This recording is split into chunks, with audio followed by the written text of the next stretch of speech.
Hi guys, welcome to the latest podcast of YarninBlak. Today I've got a great friend of mine on, Jacqui Wandin. I'll introduce you to Jacqui in a moment. But first I'd like to acknowledge traditional custodians of the land that I'm currently calling in from. I'm here in Woiwurrung on the beautiful lands of the Wurundjeri people. I'd like to pay respect to their elders past, present, and I always want to acknowledge the emerging people that are coming through, the young ones that are going to be the warriors of our future. But before I go on, I want to actually introduce you to my guest today, Jacqui Wandin. How are you? Hello, AJ. How you going? I'm really good. I'm good. Cool. What I might get you to do is just introduce yourself and tell us a little bit about who you are, where you're from. My name's Jacqui Wandin. I'm a Wurundjeri Woiwurrung elder. I've lived in Healesville all my life. I'm very lucky to be living on country. I have two beautiful boys. I have a 15-year-old and a 23-year-old. A partner, Bradley. And I do a lot of work out here at Coranderrk, so I'm one of the directors out here. And I also do speaking, storytelling, and I also work for the Wurundjeri Land Council doing cultural heritage. So a few different things there, but they all come into one. Yeah. Now, for people who don't know what Coranderrk is or was or still is, give us a little briefing about what is Coranderrk. Okay. Why is it so important? Well, the Coranderrk story is extremely important to Victoria. I think it's important to the founding of Melbourne itself and the economics that made Melbourne what it is today. Coranderrk was set up for the remnant Kulin Nations people in 1863. About in 1862, that year was really hard. People were pushed right off country, right off Kulin lands, all the way up to the right up to the Akron and the Mohican Station. Yeah. And I guess when they were up there together with a Scottish missionary, John Green, and his wife, Mary, they decided with William Barak and Simon Wonga to take that courageous trek through the mountains, and that's what we know now as the Black Spur. One of the most courageous efforts really in history. We were nearly wiped off the face of the earth. There's lots of instances. I can talk to that. And Simon Wonga and Barak, they were our most courageous civil rights heroes that led people, in the most horrific times, the most trying times, the most struggle that you'll see in that time. But they were successful out at Coranderrk. Probably as long as John Green was there, they were very successful. But Coranderrk also was a place where people wanted the land. So they went really well for a short time. They were able to hunt still. They were able to, still speak their language. They did service on a Sunday with John Green, which they were quite happy to do. But because John Green never stopped never stopped culture from being taught through the family, did he? Because he was actually encouraging Aboriginal culture to still continue, but was introducing Christianity beside it. Yeah. I get that there's sort of a fine line with that. For us, for Woiwurrung people, we really respect and love John Green and his family, and we still do today. We've met them. But, I can say that, it was part of living the white way as also the Christian way. Yeah. You know, and I guess John Green thought, you know, if I can get them at least doing service, I can say, you know, to the Border Protection, they're sort of doing something in the white way, you know, in that congregation sense. But, Yeah. you know, he was said to say to Wonga, you know, you gotta stop your Wirrup ways and your, you know, all those sorts of things, and work like a white man. And well, William Barak did accept that. Yeah. But you can see through his paintings that he never forgot what happened on country, and he made sure that people like me now and, you know, the wider Wurundjeri understands about our culture, our dances, our laws, our moieties, you know, our creator, and all of those important things. So if people have never been out to Coranderrk, people can go out there now, can't they? And Yeah, do it's tours. yeah. So you've got to go onto the Coranderrk website, Yeah. Coranderrk.com, and I think there'll be a link there for a visitor program. So at the moment, it's appointment only. It's only really me and Uncle Dave that facilitate the tours. So, you know, as I said, we work as well. So, but we make it work. We do have a lot of groups that come out, and what I can say from their visits is those people keep coming back.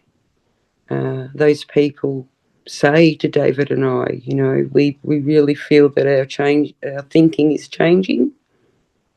We don't push anything onto people. We tell the people the story.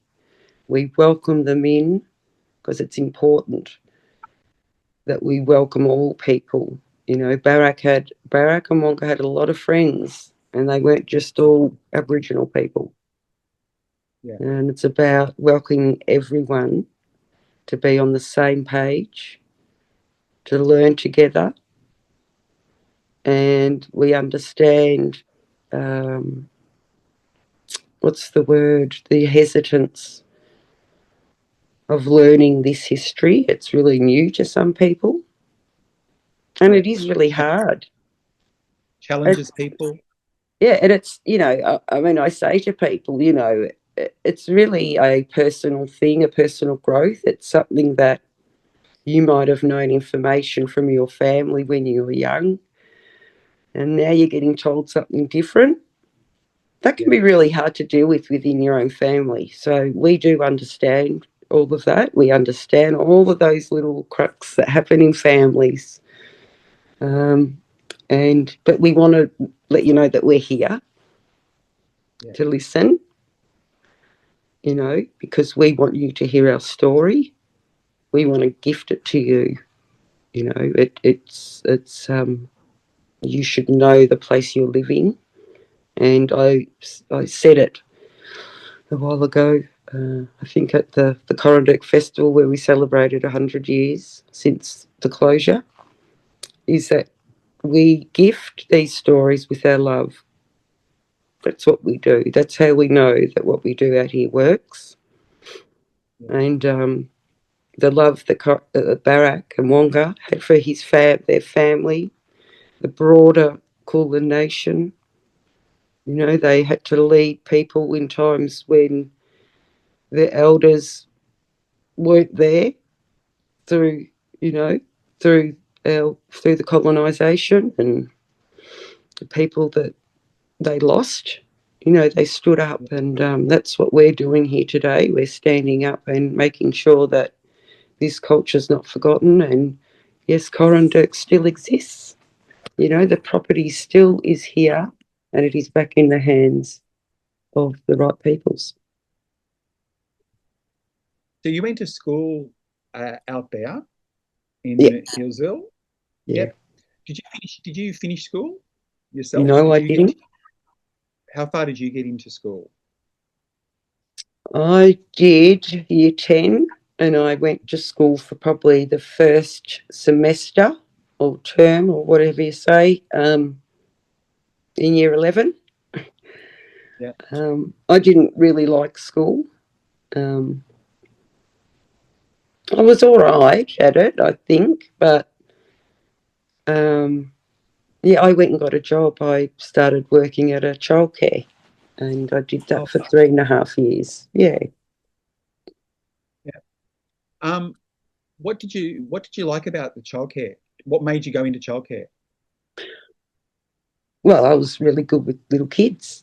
All my cousins' little kids, and kids were just always around us. My mum used to always sort of babysit my cousins' children. One particular cousin, she used to go off to work, and we used to be able to mind this little girl from, I don't know, when she was about 15 months old or something. And yeah, it was just something that I could do, and to care for, and it was a perfect little job. It was just across the creek from my house. Yeah, it was just a perfect little job. So while you're at school, how much Aboriginal studies were taught at school? And if so, what was taught? Primary school, it was probably like mum and dad coming in to do something. Like, mum would organise it. So mum's, my mum's not Indigenous and my dad's Aboriginal, he's Wurundjeri. And, mum would sort of organise it and come in. And so there's a couple of little things at primary school where we did a couple of things, High school, I didn't do anything. Yeah. No, nothing. So your kids now, do you think they're getting a lot more Aboriginal studies in school, or do you think we still have a long way to go? Yeah, long way to go. I mean, for example, my sister does Woiwurrung language at a school in Healesville, and, it's just one school. I do know that she has been able to teach from prep to grade 6, and she's done that. So she's done a whole 6 years, and she's been able to see that. So, so they do it in Healesville. It's not enough, and it's really hard to work out how we would roll something like that out. Do we get just traditional people to roll it out, or do we teach people to do this? And it's really hard to get all the elders in place. Sometimes we're really busy, or just Woiwurrung people in general. That needs to be probably something that needs to be worked on in the future. But look, I know with my son James, I think in NAIDOC week, they had an assembly, and I think they showed the first Australians because James, James told me he's seen it that day there. But of course James lives at Coranderrk, and I remember there's still not that understanding, James, I remember, and I have to tell you this, it's part of what happens with Indigenous kids is that James actually got made to stand up in between all that because he got caught talking. And so when he stood up, he said, "Oh, sorry." He goes, "I was just saying that I live at Coranderrk." And the teacher said to him, "Oh, don't be silly. You do not." So there's, he got to see that thing, but he also got humiliated in a way too. So lots of learning still about that. That would have been the opportunity to really show some positive leadership in James right then, but they didn't do that. And of course, my children learn basically from me. And my sister and their grandfather and their cousins. It does not come from the education system with them, unfortunately. So there's a lot of kids in the child protection system. There's a lot of kids not connected to culture at all. And I know some of them would come to you and actually go, I want to know more about culture. Where do you get them to start?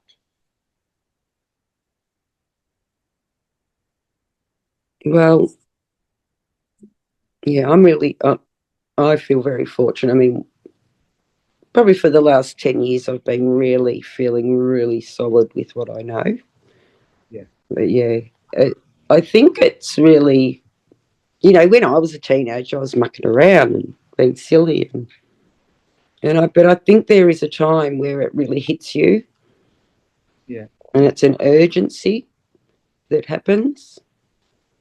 And that is because that our Aboriginal people, my grandfather, was told to get along on in life. Don't worry about talking about that. Don't worry about saying you're Aboriginal. Don't even tell your kids you're Aboriginal. So there's still a lot of trauma with actually being really, really positive and proud about this. I am seeing through a lot of the young people, like a lot of the singers and rappers out there, and the kids, they're very proud. Yeah. When I was their age, we wouldn't have been doing that. Yeah. They don't care. They're just really staunch and they're just getting out there and doing it. And it's really good to see. But I guess, every now and then I do talk to kids out here, school age, and I guess to start with your tribe, to know who your mob is. And there's always people that can help you. And you can't always get it from your own family. I've talked to quite a lot of people and they've said, my grandmother has just said this and hasn't said anything else. But I guess what's important is when people are telling stories like we are now, that it needs to be recorded and needs to be something there for our young ones to look at. And in this life too, we're not always sure when to stop and tell those stories when the kids are really busy too. But kids need something, especially young boys, they need something to steady them and guide them. They need a name, they need to be named, they need a cultural name, they need to know where their ground is, where their special place is, where they feel whole, I guess. There's still a lot of work. We need lots of people, we need lots of allies, in schools. What makes a good ally? What would you say makes a good ally? Well, it's someone that's never in front or behind.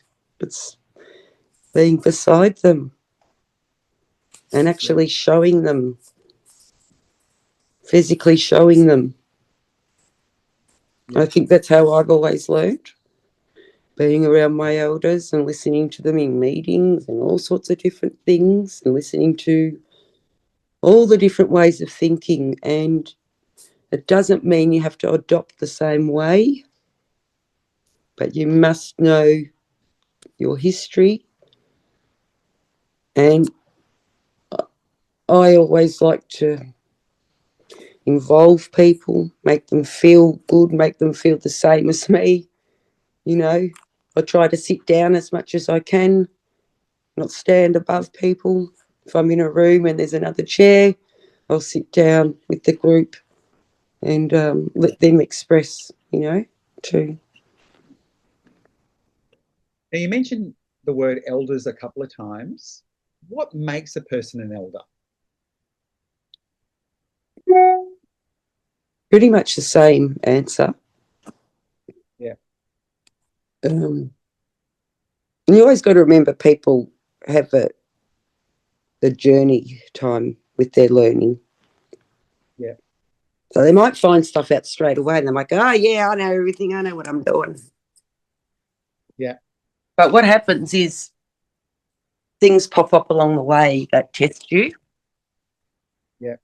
That test you. And you can either, you know, get angry and crossways and all that sort of thing. But you've got to lead in the way that you would want to be treated yourself. Yeah. And if it takes time for that person, you know, to learn that, we've got to sit with them and tell them that, you know, there is going to be that light. You know, there's always going to be grief and things for us. But it's a way to deal with it and show the best you can in yourself. You know, I think that's what all elders want, is for them to be happy in their soul.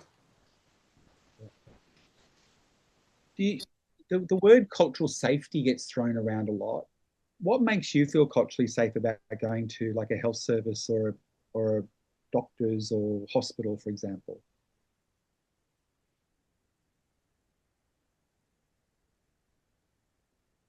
Well, I guess yeah.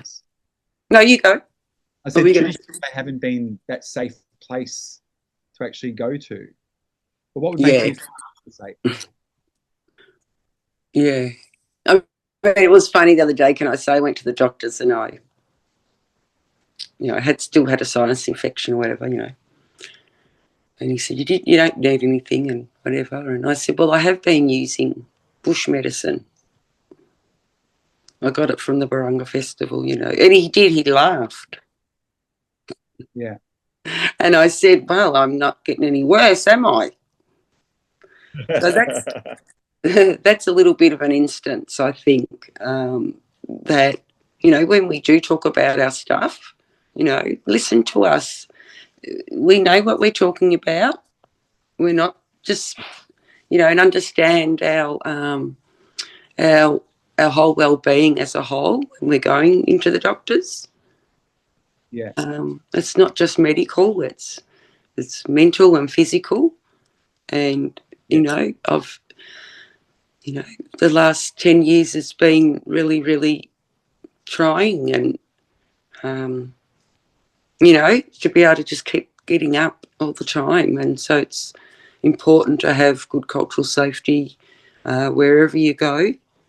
And I guess to have respect for your words. Yeah.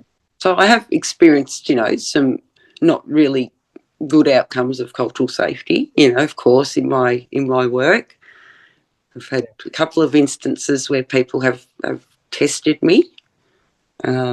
Fortunately, I didn't bite. That would have been the worst thing. But, you know, I was terribly upset afterwards. So I think, you know, people got to understand us Aboriginal people, we do allow a lot. We do allow a lot. Yeah, and it comes to a time where we just say, look, no more. We just sort of can't deal with it. And we shouldn't have to either. You know, we shouldn't have to. We're bringing light to a situation in most times when we're doing our work. Yeah, that's, you know, and that falls on, and I will have to say that falls on the government's thinking. I do have to say that stems the reason for the way people think now. What makes Aboriginal people so resilient? Because we are a resilient I don't know. When you get told no all the time. Yeah, we're still here. We're still here though, aren't we? I mean, you know, when we you know, without saying all these eloquent ways, you know, I mean, getting no told to us time and time and again. I guess it's like that young kid that you're saying, you can't do that, you can't do that. And they're saying, well, hang on a minute, I am going to. Yeah. Might not be right now, you know, but What we do, though, we keep strengthening our own communities, and we do strengthen the people that want to come along with us, and that's not lost. You know, our hard work is not lost. The referendum, you know, all of that stuff, it was not lost. People came together. I think people understand more now. You know, we you know, and as I said, it's back to what you learnt as a child and your beliefs. It's really hard to change those as you get older. But you know, you just got to be a bit vulnerable and a bit brave, and you'll see what will happen, and you'll be really grateful for it, I think. I think you brought up a really good point there, that, you know, it's not all smooth sailing all the time. We do have to have ups and downs, and we're always on a continually learning ourselves as well. Learning about our history, but also learning, where do I fit in this world, and what's my contribution, and how do I actually bring culture forward for my kids and my grandkids to actually learn as well. Yeah, and I can say that through the referendum process, so I voted yes, but I think I've learned a lot since then. And possibly it could have been a no. So I just want people to understand that just because, you know, there's always room, you can change your mind. You know, and I think in the heart of all hearts, on my heart, I think I could see the hope when Albanese got up and spoke what he said. I could feel the hope and joy. And it wasn't for me.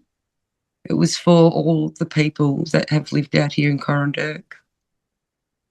All of the people in Victoria. And it's really hard to explain. It would have been a feeling that no Aboriginal would have ever felt before. I have no idea how we would have felt.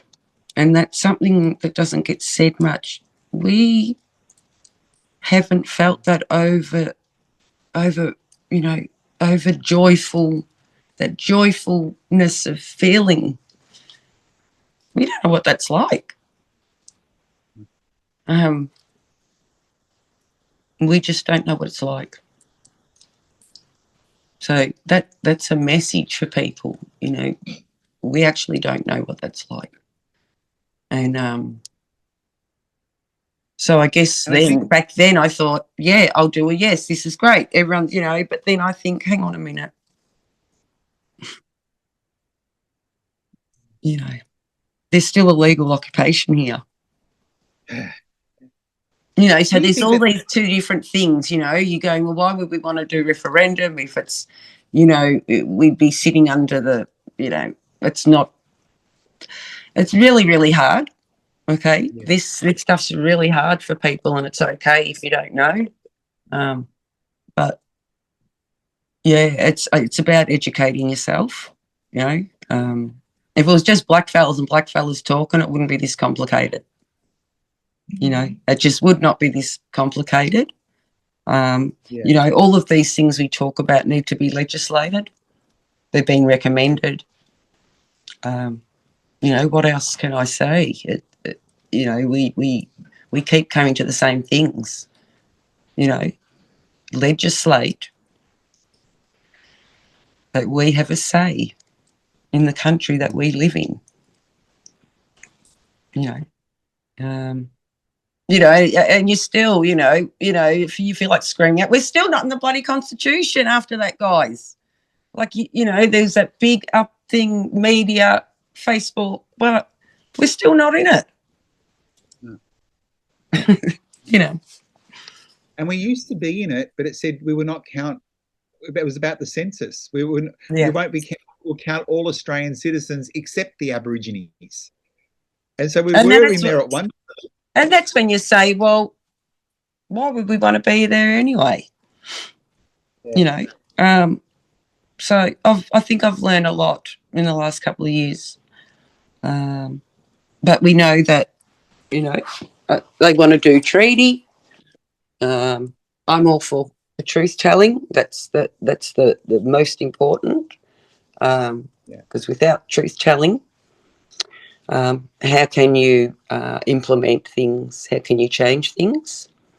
I know we've had the Woiwurrung Commission, and they'll be handing down their findings, I guess, soon. I'm not sure what's happening. I know they're finished. Yeah.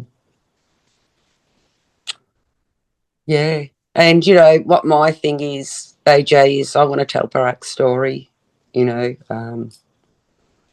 it's, you know, at the moment, I'm working with a group of producers, and we want to do the Barak mini-series. And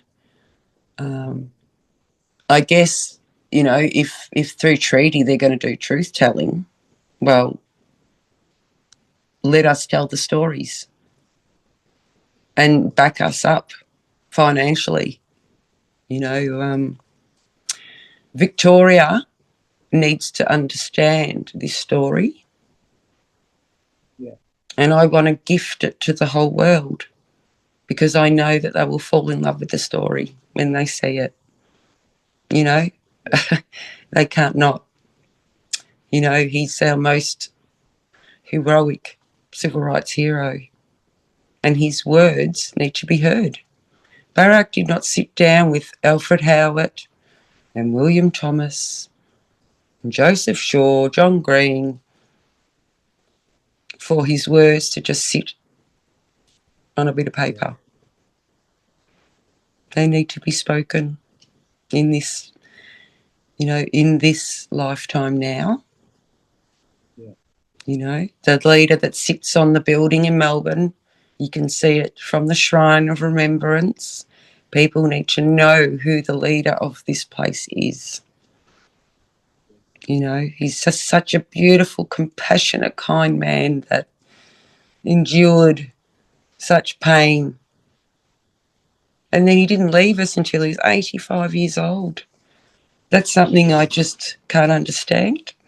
People, you know, died all around him, and he had that inherent strength to live, to lead delegations, to sit in the 1881 inquiry into the mistreatment of people here at Coranderrk. And they won. No one knows about this famous inquiry. You know, we do have strength, and, you know, they're our most, you know, loved heroes. I'm just watching the time. I've got two final questions for you. And one is, if I could give you $1 zillion and a magic wand and said you could fix anything in Aboriginal affairs, what would you do? It's a really hard question. Just saying. Yeah. I never said it was going to be easy talking to me. No, you didn't. No, you didn't say that. Well, in Aboriginal affairs, I mean, right now, as I talk to you, our children need to be protected. The young men and your young women that are being put in watch houses, they need to be protected. Yeah. That, you know, I can feel it in my body now. And that's something, then when something happens to one Aboriginal person, it affects us all. My last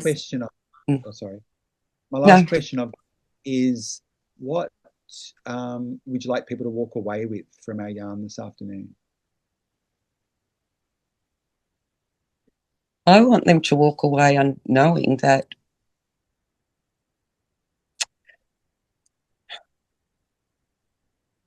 there is more to yourself There's more to give, you know. You know, I don't just sit here and do these things all the time and talk. I have lots of times where I'm not right, you know. I am. It's me, up and down, up and down. And I think that's how we go. Yeah. But I do know that when I do my culture, I practice my culture, I speak truth, that makes me good. That makes me strong. And what else to take away? That we are here, something that Woiwurrung said, we are here to show you the country. We are here to help you understand. We don't want to push you away. We only want you to walk in the same truth. And just lastly, to people, any non-Indigenous people listening, you know, what happened back then, it doesn't sit with the people now. It sits with the governments. Please do not think that we are putting it on the individual person, because that is totally incorrect. It is the institutions and the governments that need a radical change. You know, we give this, all of our culture, to you with love, and that's all we expect back. Respect, culture. That's beautiful. I want to say Thanks. thank you for joining me today. I have been living in Annam now for nearly 30 years, and from the first week that I arrived, I was kind of embraced by the Wurundjeri, who sort of took me under their wing a little bit and said, "We'll always protect you." And I've always felt the protection of the Wurundjeri elders, but also of any time I'm on country, I feel the connection, because I didn't grow up with my own culture, but as you said, it's been shared and gifted, and I have been honoured to be able to like take that on board. And every time I walk through country, I always thank the Wurundjeri people for what they've done for me personally. Oh, that's So lovely to say. I want to say thank you very much, guys. I'll see you at the next podcast, and thank you, Jacqui, for joining us. Thank you. And thank you, AJ. I really appreciate it. Nungodjan.